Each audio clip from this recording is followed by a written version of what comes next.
So the first summit between Seoul and Washington under the current administrations has taken place. And the foreign media appears largely united in its assessment, as most agree the talks were cordial. That being said, on Press Perspective today, we touch upon some of the hard facts and the pending tasks that lie ahead.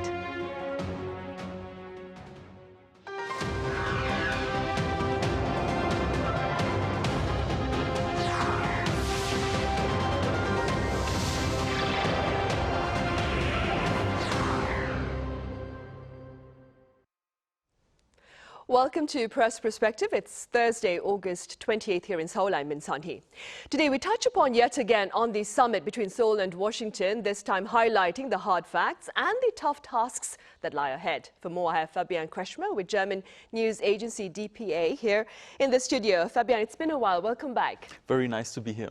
I also have Ruy Valdes with Spanish news agency EFE Spain. Ruy, it's great to have you here. Thank you for your invitation.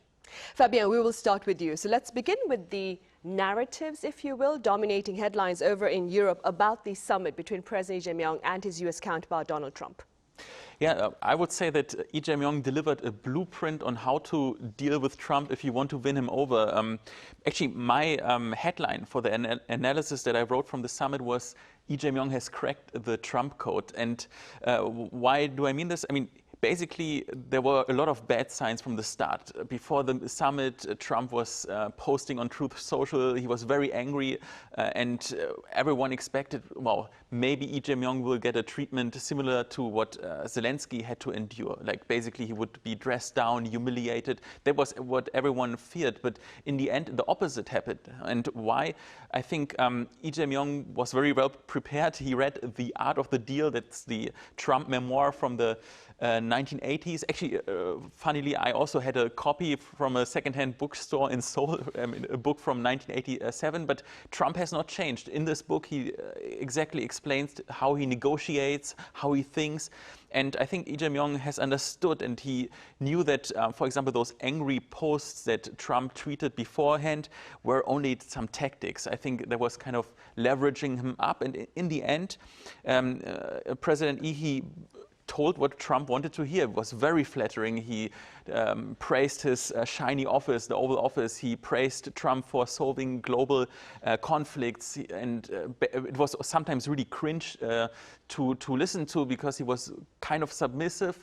But it worked. It was successful. In the end, Trump avoided all the critical and sensitive issues. And basically, the summit was a success. And that could basically then deliver a blueprint for other head of states who want to find out how can we get the sympathy of Trump. Right, and that has been the consensus among quite a number of pundits here and overseas. Ruy, I mean, excuse me. What has been the response here in South Korea with regard to the optics of President Lee Jae Myung's meeting with Donald Trump at the White House? Right, Sonhee. Well, pretty much similar to what Fabian expressed from the European press. The optics were positively judged. We can call it a success, but it's more, with Trump, it's more like a success by survival, which means that you cannot really expect to get anything from him in terms of something that clearly benefits your country. It's more about minimizing the costs of whatever Trump already promoted or decided in the past. So the triumph of the summit, it's more about that Lee Jae Myung managed to maintain the agreements that were already made in terms of tariffs, and establish, just in terms of discussions, other topics, complex topics about the alliance, the strategic flexibility, or even the defense spending. He did later on mention that South Korea will increase the defense expenditure in the percentage of their GDP, but it was not, we didn't see a scene, a dramatic scene of Trump telling him how much he has to raise it, or giving him this kind of like orders in front of everyone, no? Like what happened a little bit with Zelensky.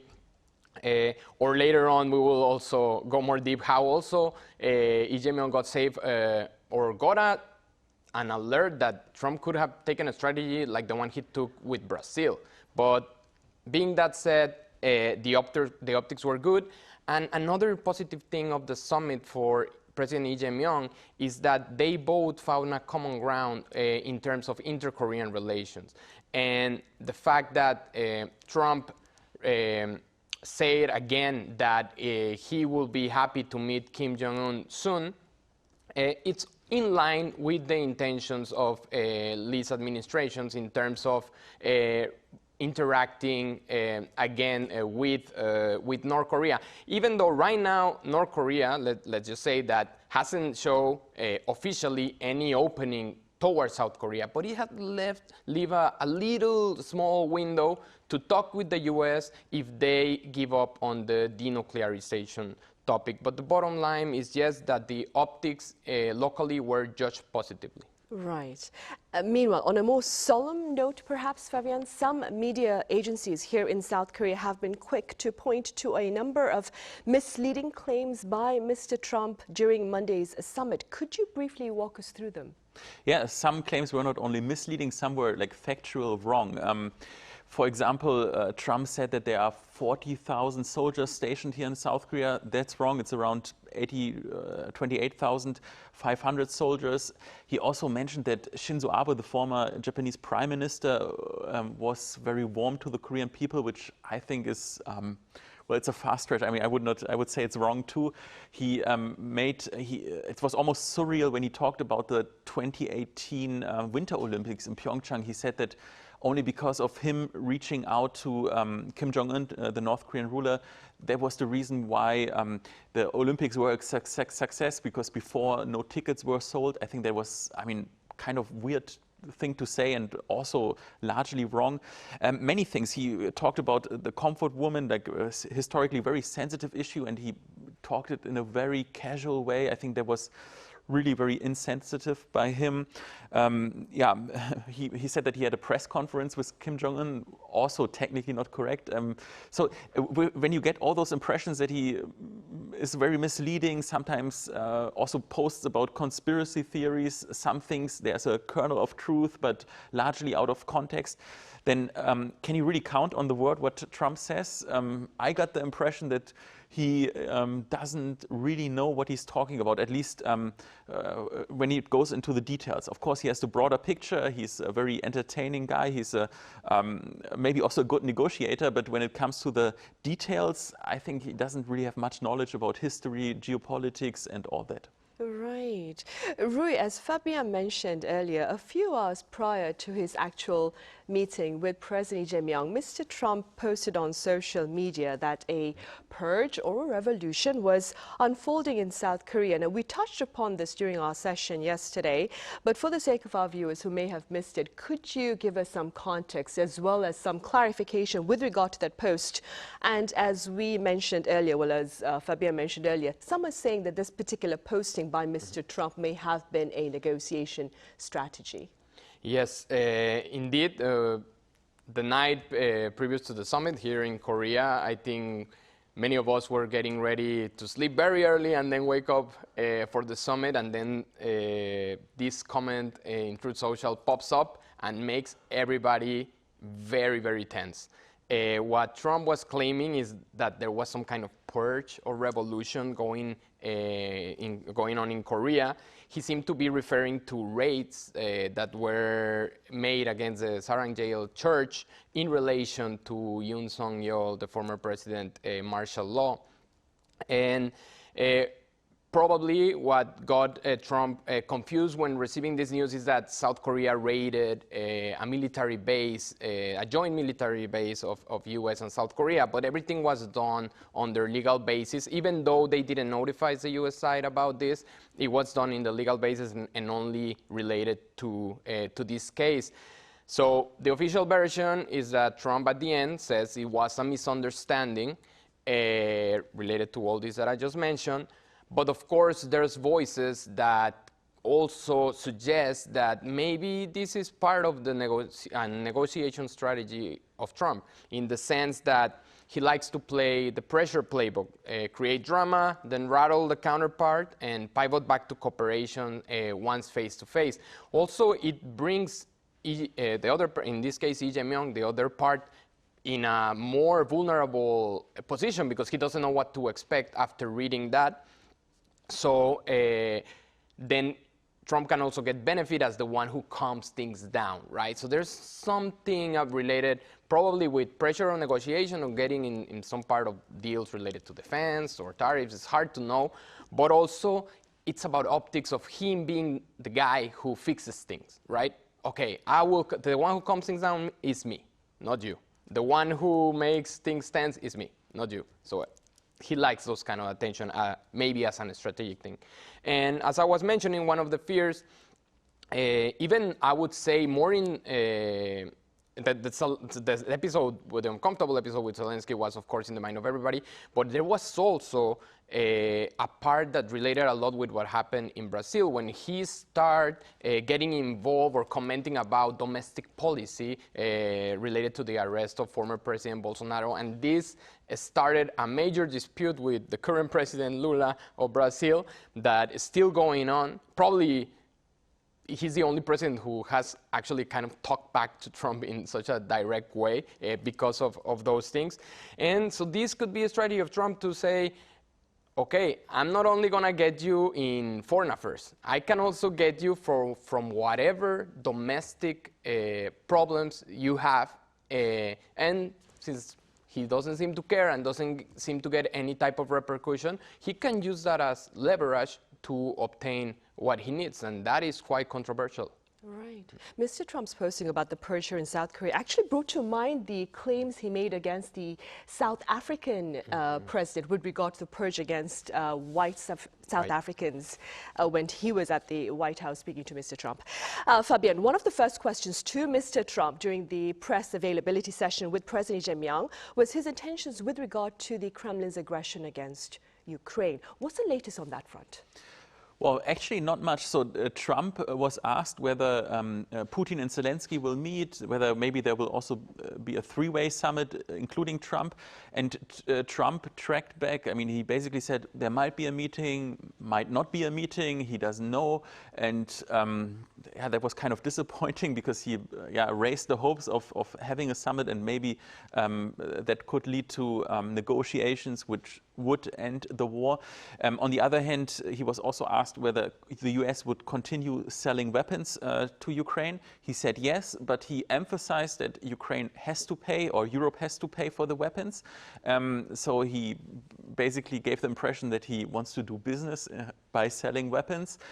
Was it assuring? Well, at least the US is continuing to support Ukraine, but it doesn't sound very stable, or it doesn't really sound morally motivated, but more like economically motivated. So in the end, Trump is very emotional. On this day he says this, then the next day he could say something else. His word, you cannot really trust on that. I would say, until we really see some new position from the US in this conflict, I think only when he's either getting fed up with Putin, when he's losing his patience, or maybe that could also happen that he could lose the patience with Zelensky. I think it could go either way. And right now, we're really getting mixed signals. Right. In comparison then, Ruy, do you suppose Mr. Trump has a greater chance of playing peacemaker here on the Korean Peninsula? Well, about some hours ago, I would have told you the chances were higher to have a good performance in comparison, a good performance in Korea in comparison to the conflict between Russia and Ukraine. But there was a new development today that I think could be a game changer, which means that Kim Jong-un announced that he will visit China for Victory Day next week.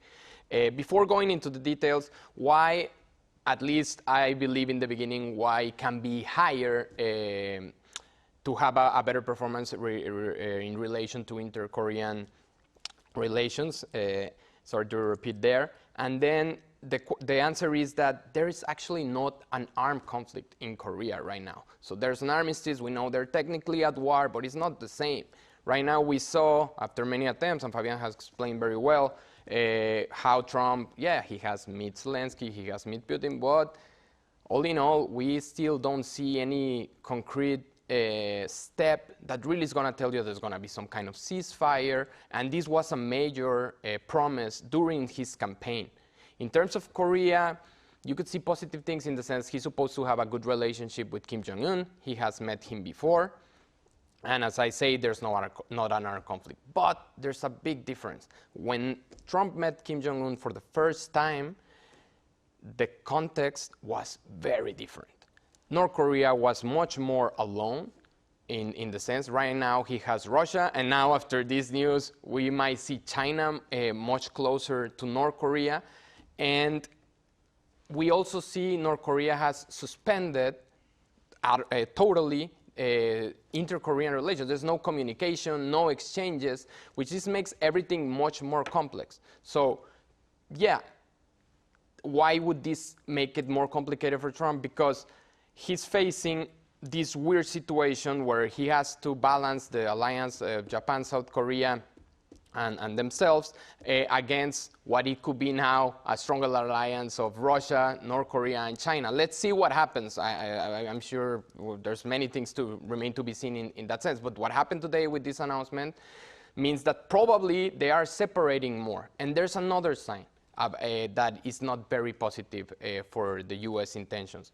The presidential office also confirmed that they already knew that Kim was gonna visit China in advance, and that actually the summit between Lee and Trump was influenced by this information. And since we already saw that they are reiterating the topic of denuclearization and they are still aligning, we don't see any change on that position that has made North Korea uncomfortable since years now. We cannot expect that this thing will solve quickly. It's really, this news that we received today, I believe, makes it harder for everyone to predict what's going to happen. Right. And against this particular backdrop, Fabian, a German daily pointed out that Mr. Trump's strategy with regard to India may not be working. Could you give us some context behind that particular coverage? Yeah, the Frankfurter Allgemeine Zeitung, which is a very prestigious German newspaper, they reported that Trump tried to reach Modi several times, actually 4 times, and he showed Trump the cold shoulder. There was no communication. So basically, India then chose a different approach to deal with the US government. Basically, Modi is more proud. I'm sure he was also hurt in his pride because Trump put 50% tariffs on India. That is really quite something. And all the efforts by previous US governments to build trust and build a good relationship with India within the last 20 years are more or less destroyed. I think that's somehow a dangerous development. We don't know who will win on the long term. I mean, India definitely will be pushed closer to China. India is the most populous country. I mean, they are a rising potential world power. Of course, right now the purchasing power is still relatively low, but I mean they are they are growing fast. So I think that remains to be seen. But definitely, you can say that Modi chose the complete opposite approach to deal with Trump compared with Lee Jae Myung. Right, and he'll also be attending the Economic Cooperation Summit over in China this weekend. Ruy, on the economic front, South Korean corporate heavyweights have pledged big investments in the U.S. Could you run us through with that? Right. I think we should start with the part of the deal that was made related to these reciprocal tariffs, so-called by the U.S. administration, where South Korea managed to get a reduction from 25 to 15% on their exports to the U.S. And they also they also promised that they will invest $350 billion in U.S., including $150 billion for shipbuilding sector. Why I mention this? Because what I'm going to go next is kind of a mix of this agreement and some news that were not contemplated necessarily. So one of the first news right after the summit ended was that the flagship airline of South Korea, Korean Air, announced a deal of $15 billion to buy 103 Boeing aircrafts, plus engines and maintenance programs from GE and CFM.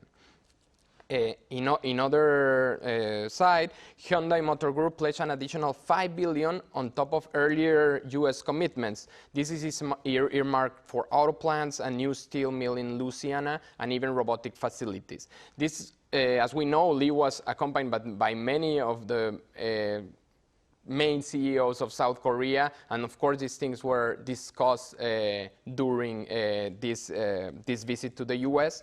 And there's another Hanwha's Volvet. Hanwha Group surprised many by scaling up the investment in their Philadelphia shipyard to $5 billion.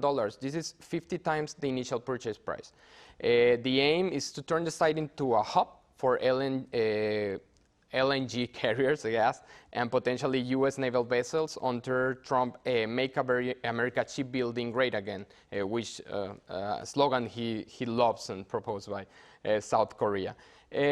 Broader industrial push, Samsung, SK, and LG also signal spending in semiconductors, batteries, biotech, etc. And as I mentioned, this is part also of this pre-agreement, and now we are seeing a little bit how this will unfold. Right, and as we still have to wait, of course, about the details of the tariff deal between Seoul and Washington, right. though. All right, I'm afraid that's all the time we have. Ruy, as always, thank you very much for your time and your thoughts. Thank you, Sonia. And Fabian, thank you very much for your insights. Right, that is all for this edition of Press Perspective. As always, thank you for watching.